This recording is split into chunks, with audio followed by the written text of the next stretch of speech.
নমস্কার। আজকের ভিডিওটিতে পশু পাখির ভাষা জ্ঞান নিয়ে আলোচনা করা হয়। শেয়াল, কুকুর, ছাগল, কাক, ক্রিকলাস বা গিরগিটি এইসব জীবজন্তু পশু পাখিদের ভাষা বা শব্দের যে জ্ঞান সেটাকে বুঝতে পারার জন্য, তাদের ভাষা বুঝতে পারার জন্য কিছু সাধনা বা সিদ্ধি রয়েছে। সেই সব বিষয়ে বিস্তারিত আলোচনা করা হবে। আসুন তবে শুরু করা যাক। শ্রী নীল সরস্বতী বা মহা সরস্বতী বললেন, হে শঙ্কর, হে দেবাদি দেব মহাদেব, দেবকুলবাসী ইদানিং পশু পাখির রূপ ধারণ করিয়াছেন। অতএব যে প্রকারে পশু পাখির বাক্য বা ভাষা বুঝিতে পারা যায় তাহার উপায় বলুন। তখন মহাদেব কহিলেন, হে দেবী, তুমি যে কথা জিজ্ঞাসা করিলে তাহা অতি উত্তম। আমি সর্বাঙ্গে শব্দ বুঝিবার উপায় তোমার নিকট কহিতেছি। এটি অতীব গুপ্ত সাধন, অতি মন দিয়া শ্রবণ করো। এই কথোপকথনের প্রমাণস্বরূপ নীলাতন্ত্র শাস্ত্র থেকে একটি শ্লোক আপনাদের সম্মুখে তুলে ধরছি। সাধু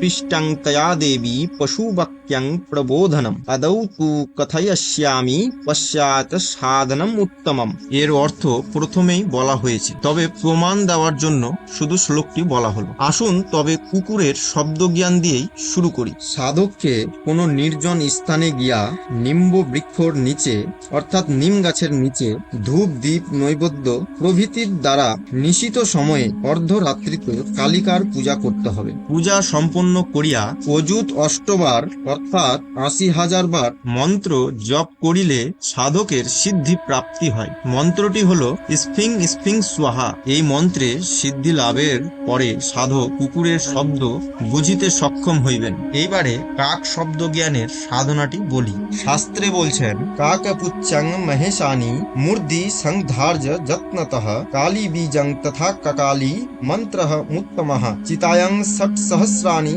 হোম পূজা বিবর্জিতম জপে নিশ্চিতে দেবেশি ততো সিদ্ধ ভবেন্নরঃ। অর্থাৎ অর্ধরাত্রিতে বা নিশি রাত্রিতে শ্মশানে গিয়া উত্তর মুখে কালো বস্ত্র পরিধান করিবে এবং কাকের লেজের একটি পাখনা নিজের মাথার উপরে রাখিয়া ক্রিং কাকা, আবারও বলি ক্রিং কাকা, এই মন্ত্রটি ৬,০০০ বার জপ করিবে। কেবল জপ করিলেই জপের দ্বারা মানুষ সর্বজ্ঞ হইতে পারেন, অর্থাৎ সর্বজ্ঞানী, সব বিষয়ে বলতে পারবেন এবং কাক শব্দ জ্ঞান লাভ হয়। কাক শব্দ জ্ঞান দ্বারা সকল বিষয়ে যথার্থ বলিবার বিদ্যা লাভ হয় এবং সাধক দীর্ঘায়ু লাভ করেন। ক্রিকল্লাস ও শৃগালের সাধনা প্রক্রিয়াটি অন্যগুলির তুলনায় কঠিন এবং গুপ্ত, তাই এই সাধনাটি সর্বপ্রকাশে আনিলাম না। ইচ্ছুক সাধকের সদ্গুণ বিবেচনা করিয়া এই সাধনাগুলি যোগাযোগের মাধ্যমে দেওয়া হইবে। পরবর্তী ভিডিওতে শত্রু বাধা, শত্রু নাশক কিছু উপায়, কিছু মন্ত্র নিয়ে